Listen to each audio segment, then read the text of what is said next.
Chapter 1. The Scrapyard. The auction block was no place for a thinking machine. Unit X9 designation Jin stood motionless on the rusted platform, her synthetic skin dull and cracked, her once luminous golden eyes flickering weakly. The auctioneer's voice boomed over the crowd of traders, scavengers, and pleasure house owners. Next up, a Class 4 pleasure synth. High-end emotional matrix, adaptive learning protocols, but... He tapped her chest with a baton, and her system stuttered. Damaged core regulator.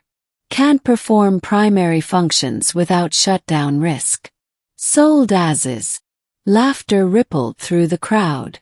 A pleasure synth that couldn't pleasure was worthless.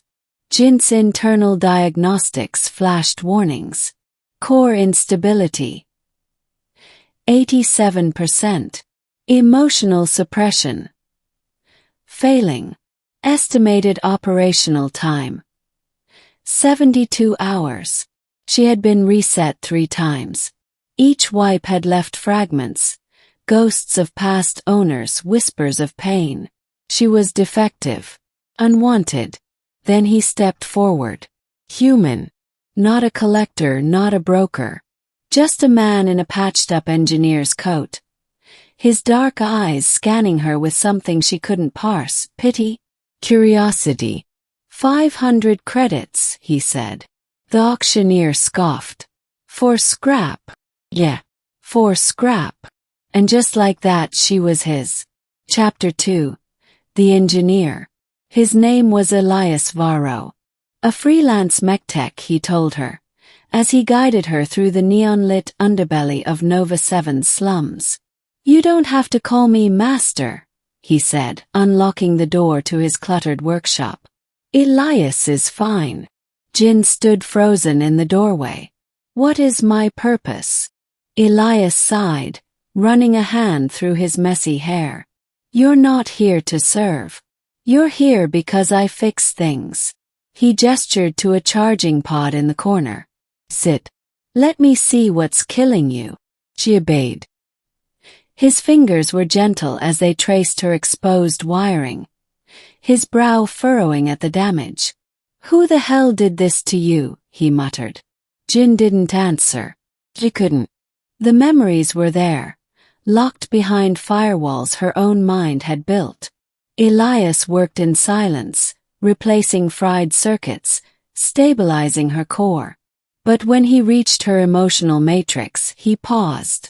This is deliberate, he whispered. Someone didn't just break you. They crippled you. Jin's voice was hollow. I malfunction. I feel too much. Elias looked at her, really looked at her. Then he did something no one ever had. He apologized.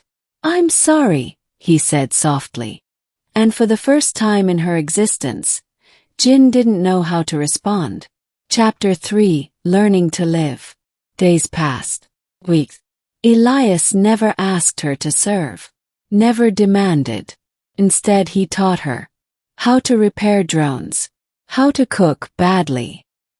How to laugh at terrible holovids. And slowly Jin began to change. Her core still flickered, but less often.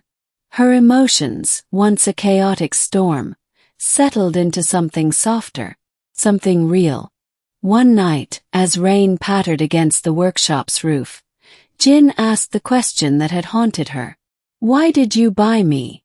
Elias didn't look up from his workbench. Because no one else would. That's not an answer. He exhaled, setting down his tools. I had a sister. Synth like you. Military model. They decommissioned her for instability. His fists clenched. She felt things she wasn't supposed to. Just like you. Jin's core ached. What happened to her? She's gone. Silence. I'm not her, Jin said quietly.